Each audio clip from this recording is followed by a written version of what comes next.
Climate activists rallied outside the International Court of Justice in The Hague on Monday as a landmark hearing began over climate crisis issues that could influence litigation worldwide. The United Nations top court, commonly known as the World Court, has been asked to give what's called an advisory opinion on the legal obligations of countries to fight climate change and the consequences for states of contributing to global heating. Vanuatu is one of the small island nations that spearheaded efforts for the case. We find ourselves on the front lines of a crisis we did not create. Its climate change envoy, Ralph Regenvanu, was the first of more than 100 states and international organizations to offer views during the 2 weeks of proceedings.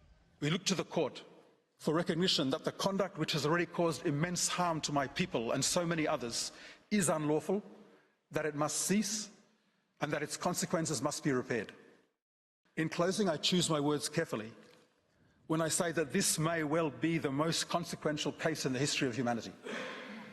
Let us not allow future generations to look back and wonder why the cause of their doom was condoned.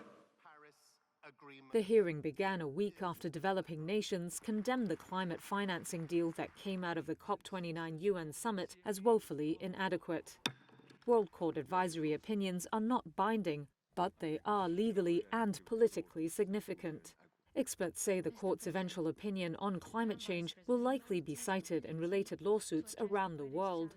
Saudi Arabia and Germany were among those who argued against the case on Monday. They said state obligations on climate change are already set out in existing UN treaties, such as the Paris Climate Deal. The court is also set to hear from the world's top two emitters of greenhouse gases, the United States and China, as well as the oil producer group OPEC.